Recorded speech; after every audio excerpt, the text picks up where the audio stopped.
Yo, what's up? It's me, David here. Right, so I've came to a realization. I was overthinking, I was in an over-analytical, philosophical state of mind. Do people actually care about me? I know that people are self-interested and self-seeking. It's only when people want something from me, that's when they're interested, because they know that I'm a resourceful, reliable, valuable person. That's why they reach out to me for things, because they know that I can help them.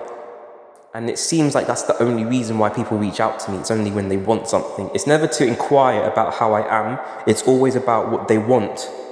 David was really pondering about all of these thoughts in his mind. He was really going through some intensive, over-analytical, self-deprecating thoughts one day. And the thought that he stumbled upon was, oh, shit, maybe nobody cares about David. Maybe nobody truly cares about you or me. We just don't care about each other. We do not give a fuck about each and every individual who lives in this world. The only thing that we truly care about is ourselves. And to me, that's quite disheartening, that's quite saddening, right? To get that random thought pop up in your head out of nowhere, it's kind of soul crushing. So yeah, I was in an over-analytical, philosophical state of mind, whatever you want to call it. I was overthinking all of these self-deprecating thoughts, and the abysmal negative thought that I had that was wearing me down is this thought that nobody really cares about me. Nobody really cares about me. It's only when people want something from me, then they reach out to me, so on and so forth. I actually found that to be true. For example, I'm sitting having a nice meal with my family. Next thing I know, my phone rings and it's one of my friends. They don't start off the conversation. How are you, David? What's up, man? They start off with, Yo, David, can I have so-and-so? Yo, David, this. And if people do inquire about me, it's because they have an agenda behind that. It's going to follow up with demands and requests from me. If I get a text from one of my friends, it would be, Yo, David, how are you, man? and then they'd follow up with the request. So they get me to feel good because they inquired about me, so they have a hidden agenda behind that, right? They would use psychology tactics. They would compliment me, Yo, David, you're looking really sharp today. and then they would follow through with the request. Oh, David, you know that thing that we were talking about? Yo, David, can I have this? And I noticed a pattern. It's reoccurring. It's reoccurring. And it's never to ask me how I genuinely am. Out of genuine curiosity of their friend's well-being. It's never for that specific reason. It's always to do with the fact that they want something. And that thought alone just made me really disheartened, jaded, and disillusioned. Because I thought that I had friends who truly care about me, but in actuality, no one in this life gives a fuck about me, or anybody for that matter. I'm not trying to sit here and throw a pity party and say, Oh, no, nobody cares about me. no, that's not what I'm trying to do at all. I'm not trying to play the victim card at all. The point I'm trying to convey here is that we're all self-interested, self-seeking individuals in this lifetime, right? And it even predates back to tribal days. This was happening way back in the past. Thousands, centuries, hundreds of years ago, this was happening. In tribes, you would get the leader, the hunter, the gatherer, who would gather all of the food and make sure that all of the other members of the tribe are well fed. And if there's one particular member of that tribe who doesn't add up, who is weak, scrawny, and is not really meeting up to the standards and expectations to everybody else in the tribe, and including the leader, what do you think is going to happen? A, they're going to get kicked out. B, they're going to get accoladed and rewarded for their incompetence. Or C, do you think that nobody will really pay any attention and just sweep it under the rug? What option do you think? Choose now.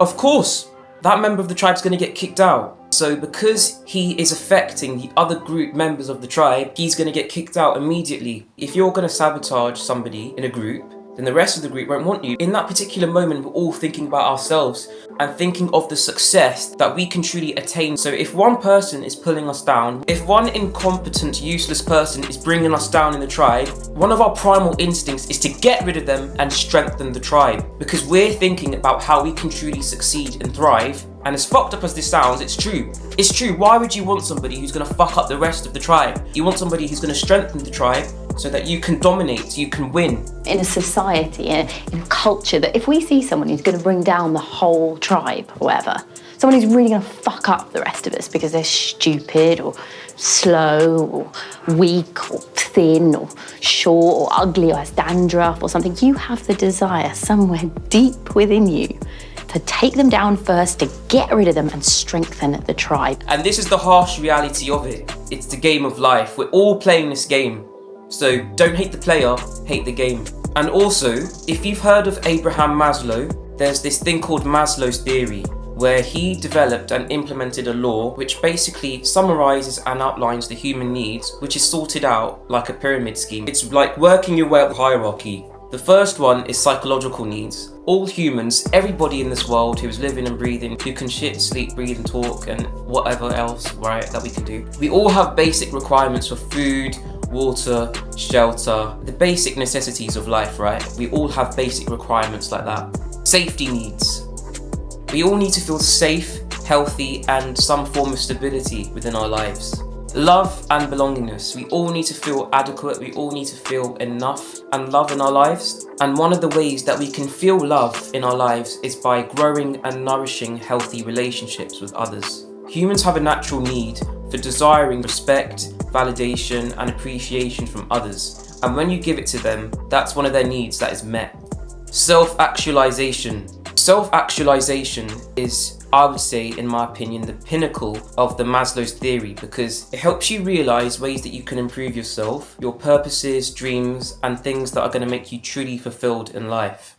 So when none of those needs are met, it's kind of like we start to wither away. Just like how a flower doesn't get that proper nourishment and hydration after a while, if none of our needs are met, if we don't get our resources and nourishment from all of these things from the Maslow's theory, then we're going to start to wither away as a person. Our mental health is going to deteriorate. We're going to start to get in this nihilistic black pill state of mind, and we're going to be totally feeling hopeless, useless and purposeless to the point where we're just going to rot away as a person. We're not going to truly live fulfilled lives. So we need to fulfill these things in order to actually live healthy lives. So over time, people's needs will be upgraded from low-level needs to high-level needs once they work their way up the hierarchy, or the Maslow's theory pyramid. So there are two primary quotes that I want to share with you right now. The rare person who serves unselfishly has a massive advantage.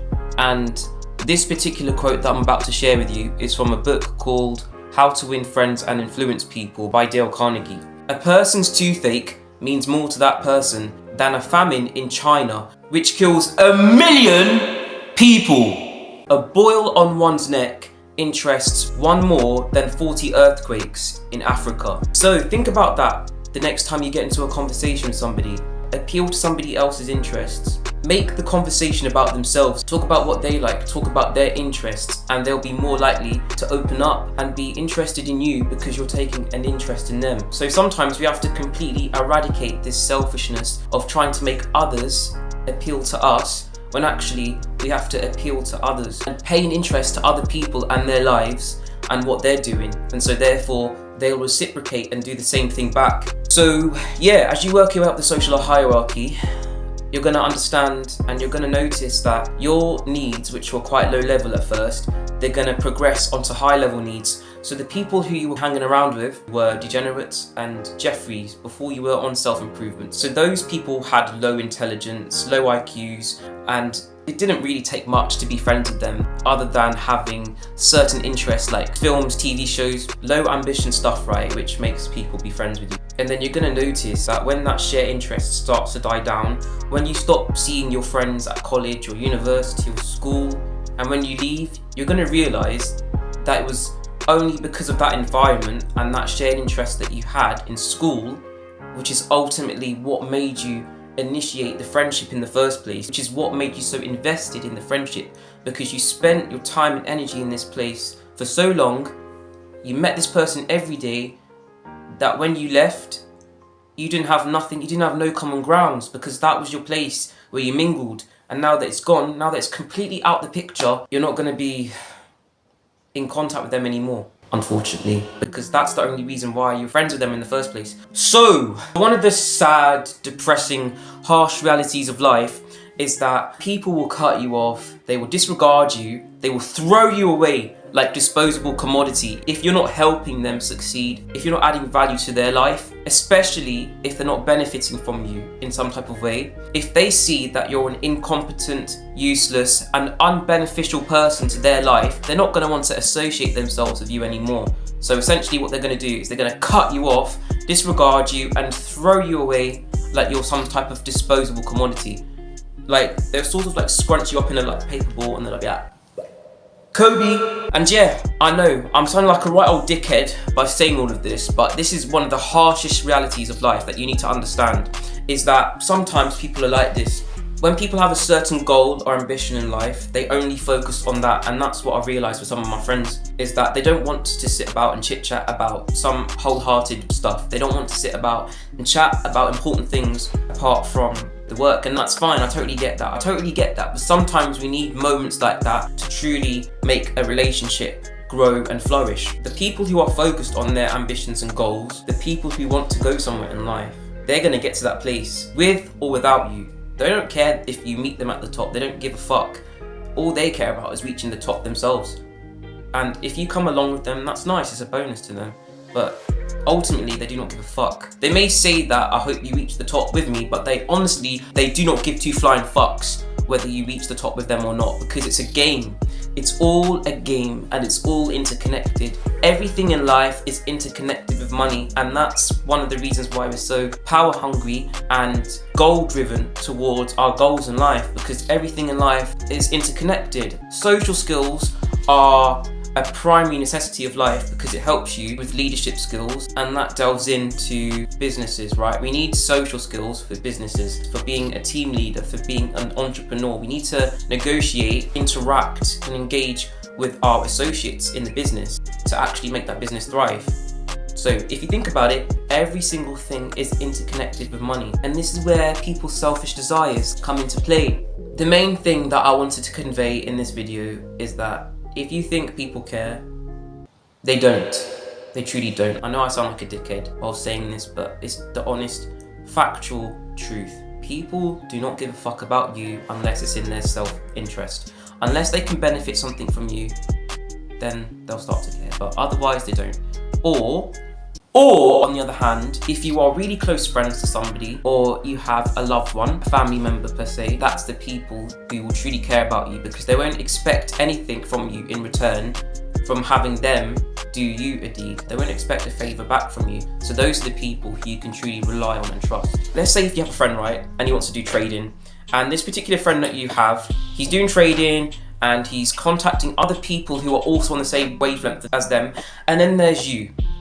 You come into the equation. You want to be friends with this person. You would want to talk to this person in a wholehearted way. You'd want to talk about things to do with you, so on and so forth, right? If you don't add value to this person's life, if you don't talk about the things that they're interested in, and if you're not on the same wavelength as each other, the balance is not really going to be there. It's going to outbalance this platonic friendship type thing. It's going to outbalance it because you're more interested in one thing than this person on the left is interested in the other, because you're more interested in the wholehearted stuff and this person is more interested on the business, money, goal driven type thing, right? When you've got these two elements clashing, it kind of outbalances that platonic friendship. So it's kind of like a weighing scale, and it kind of outbalances. So it's not quite level, and they're not meeting the same wavelength and level as each other. So what this friend over here is going to do, Bye. they're going to cut you off, or they're going to slowly start to lose interest, because you're talking about this wholehearted stuff about sunsets and relationships, being nice to people, spread love and all this stuff. You're talking to them about all of this wholehearted stuff, whereas their mind is currently fixated on the business, the money goal driven type of mindset, right? When you constantly talk about this unnecessary bullshit, to them, in their eyes, it's unnecessary bullshit, right? When you constantly overload them with this information, this unnecessary information, which they do not need because it's not aligning with them, with their wants and needs and desires out of life. It's not aligning to what they want. It's not fulfilling them or providing them with any type of value in any way, shape or form. And so when you're not meeting the same wavelength as somebody else, they're going to cut you off. They're going to slowly start to lose interest. The messages are going to get dry to the point where they're not going to message you anymore. They're not going to message you, they're not going to reciprocate back, they're going to make it plain with you that they don't want to speak to you anymore. Inadvertently and indirectly, they're going to make it plain. But if you've got the social awareness, if you've got social intelligence and social skills, you'd be able to pick it up. If somebody does not want to initiate contact with you, but you keep initiating the contact with them, they're going to cut the conversation short. Every time that you try and ask them an open-ended question, they're going to cut you off short because you're not adding value to their life. They're more interested on the money, goal-driven, aspiration, ambition type mindset, and you're talking to them about wholehearted stuff, about kittens, flowers, relationships, love, family, yourself. Talking about all of this stuff, right, which doesn't align up to what they want, to what is going to make them successful. And so they're going to fucking cut you off. They're going to be like, bye bitch, bye. And they will not have any regrets about it. They will not have any fucking regrets. They'll be merciless. They will not fucking care for a second. They will not think about you from a year from now. They will not think about you. That's the harsh reality of it. They will not give a fuck about you. It's quite disheartening, I know. People will actually take an interest to you unless it's in their self-interest, unless it can actually benefit them. That's one of the harshest things that I've realised about life, is that nobody actually gives a fuck about you. Nobody gives a fuck about me. It's only when they want something from me. That's when people care. You're watching this video right now because you want some value, you want some information. It's not because you care about the person who's publishing this, it's because you want the value, you want the profundity, you want the knowledge and wisdom so that you can actually learn something so that it will help you in your life. So you need to find people who are on the same wavelength as you, because you don't want this polarity to be unbalanced here, do you? So, yeah, that was quite a harsh video, fucking hell. I guess you would call this like a nihilistic black pill type video, but it's the harsh reality of it, and that's what people need to understand, is that not everything in life can be all sugar, spice and everything nice. And like this fairy tale fabricated perception of life that we all seem to live in. Sometimes we need to burst the bubble. Sometimes we need to take off our rose-coloured glasses and see what life truly is. I'm not saying that we have to completely look through a black and white lens and see things through a grayscale. That's not what I'm saying at all. What I'm saying is sometimes we need to have the realisation that life can hit you when you least expect it. It can knock you down when you least expect it. But you have to keep picking yourself back up again, round after round, and you keep fighting the fight. And it's these uncomfortable situations, it's the inadequacy that you feel about these types of situations and the areas in your life that you're slacking on at the moment, like your health, your diet, your physique, your social skills, your friends, stuff like that. It's these type of things in life, these inadequacies that you feel about yourself.